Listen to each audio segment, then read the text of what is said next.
আপনি যখন সেলফি তুলবেন আপনাকে চোখ এরকম টিপ টিপ করতে হবে। চোখটা যদি আপনি এরকম টিপ টিপ না করেন তাহলে ওই অ্যাপসে আপনার ছবি নিবে না। আর সেটা করতে গিয়ে যদি আমাকে এই বাজার ওই বাজার এখানে ওখানে ঘুরতে হয়, মূল্যবান সময়টুকু লস করতে হয়, তাহলে তো আমার ব্যাংকে যাওয়াই ভালো। প্রিয় দর্শক, আসসালামু আলাইকুম, স্বাগতম জানাই এসটিএম টেক বাংলার নতুন আরেকটি ভিডিওতে। আমার হাতে দেখতে পাচ্ছেন অনেকগুলো কাগজপত্র। আজকে আমি ইসলামী ব্যাংক বাংলাদেশ লিমিটেডের রাজবাড়ী শাখা রাজবাড়ী হতে এটিএম কার্ডের ব্যবস্থা করে আসলাম।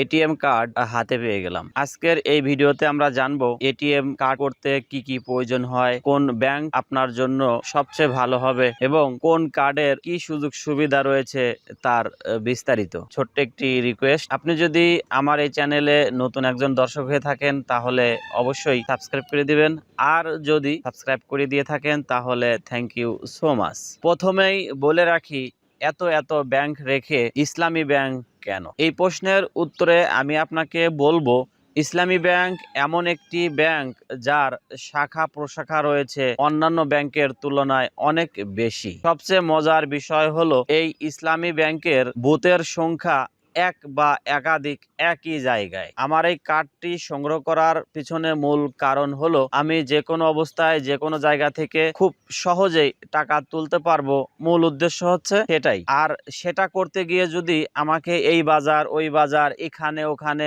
ঘুরতে হয়, মূল্যবান সময়টুকু লস করতে হয়, তাহলে তো আমার ব্যাংকে যাওয়াই ভালো। ইসলামী ব্যাংক থেকে কার্ড করলে আপনাকে এখানে ওখানে সেখানে আপনার মূল্যবান সময় ব্যয় করতে হবে না। দ্বিতীয় কারণ হচ্ছে এদের সেবা। হ্যাঁ প্রিয় বন্ধুরা, এদের শাখাতে গেলে আপনারা দেখতে পারবেন জায়গার কোনো অভাব নেই, ডেস্কের কোনো অভাব নেই, যার যার কাজ সেই করছে খুব স্বতঃস্ফূর্ত ভাবে। আপনাকে সেবা দেওয়ার জন্য তারা সর্বদা প্রস্তুত। একটি কথা বলে রাখি, এই ইসলামী ব্যাংক থেকে যদি আপনি কার্ড নেন তাহলে আপনি কার্ড করার সময় কার্ডটি পেয়ে যেতে পারেন। অবশ্য আপনাকে ভালো ব্যবহার এবং তাদের সাথে মিশে যেতে হবে, এটি একটি সুবিধা।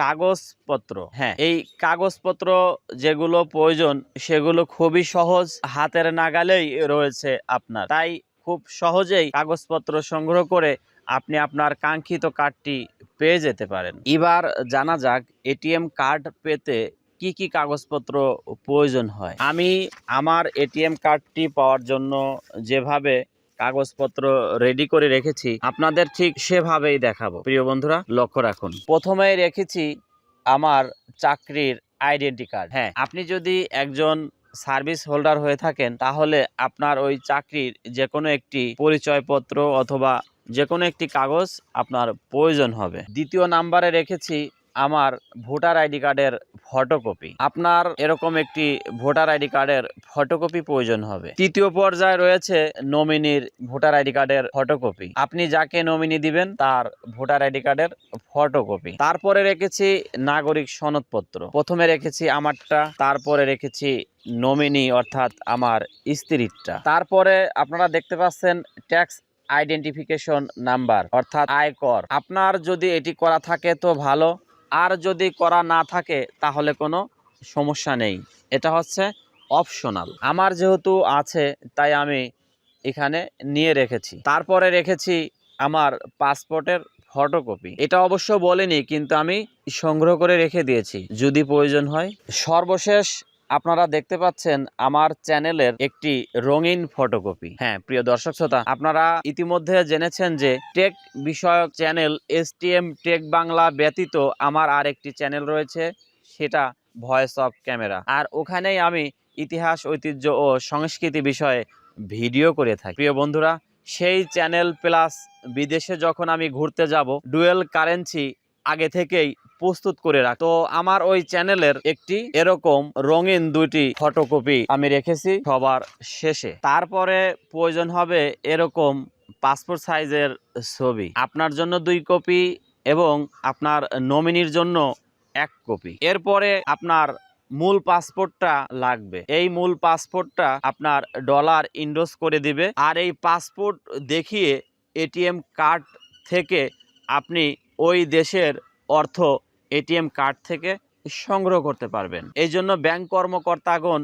এই পাসপোর্টকে ডলার ইন্ডোজ করে দেয়। এরপরে প্রয়োজন হবে আপনার ভোটার আইডি কার্ডের মূল কপি। এই ভোটার আইডি কার্ডের মূল কপি প্রয়োজন হবে এই জন্যই, আপনি যখন ওখানে কাজ করবেন তখন এই ভোটার আইডি কার্ডের প্রথম পাতা এবং দ্বিতীয় পাতা শো করতে হয়। অ্যাপসে তথ্যগুলো নিয়ে নেয়। তারপরে যেটা প্রয়োজন হবে সেটা ব্যাংক কর্মকর্তাগণই আপনাকে দেখিয়ে দেবে। সেটা হচ্ছে প্লে স্টোর থেকে বলবে সেলফিন নামে একটি অ্যাপস ডাউনলোড। আর ওই সেলফিন নামক যে অ্যাপস, ওই অ্যাপসেই আপনাকে এই তথ্যগুলো দিতে হবে। তারপরে আপনার যেটা প্রয়োজন হবে প্রিয় বন্ধুরা, সর্বনিম্ন 500 টাকা থেকে শুরু করে সর্বোচ্চ আপনি টাকা জমা দিতে পারবেন। অর্থাৎ আপনার এই অ্যাকাউন্ট খোলার জন্য সর্বনিম্ন 500 টাকা জমা দিতে হবে। আর এই টাকা জমা দেওয়ার রসিদটা দেখতে ঠিক এরকম।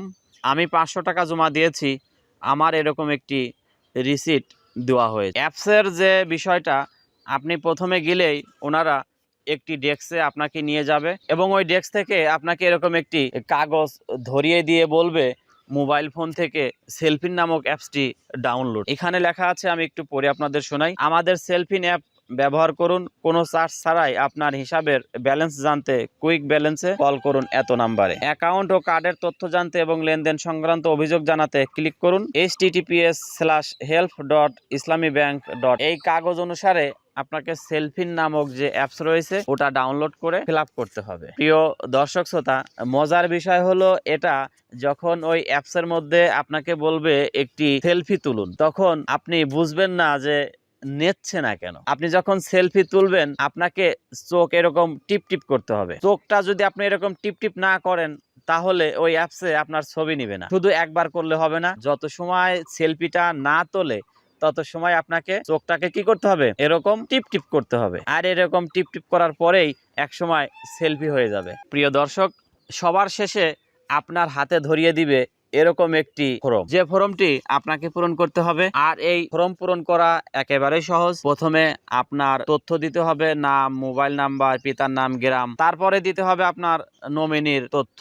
আর বাদ বাকি যে অংশগুলো রয়েছে এগুলো ব্যাংক কর্তৃপক্ষই এগুলো ব্যাংক থেকে ফিল আপ করা হবে। প্রতি বছরে আপনাকে খরচ করতে হবে 460 টাকা। হ্যাঁ প্রিয় বন্ধুরা, প্রতি জুন মাসে কাটবে 230 টাকা এবং ডিসেম্বর মাসে অর্থাৎ বছরের শেষে কাটবে 230 টাকা।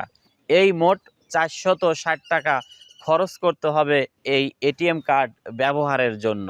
তো প্রিয় দর্শক শ্রোতা, কেমন হলো আজকের এই ভিডিও? এরকম ভিডিও যদি নিয়মিত পেতে চান তাহলে অবশ্যই আমার এই চ্যানেলটি সাবস্ক্রাইব করে দিবেন। আর আপনাদের বন্ধুদের দেখার সুযোগ করে দেওয়ার জন্য আমার এই ভিডিওটি লাইক, কমেন্ট ও শেয়ার করতে ভুলবেন না। প্রিয় বন্ধুরা, সবাই ভালো থাকুন, সুস্থ থাকুন। দেখা হবে পরবর্তী নতুন কোনো ভিডিওতে। আসসালামু আলাইকুম।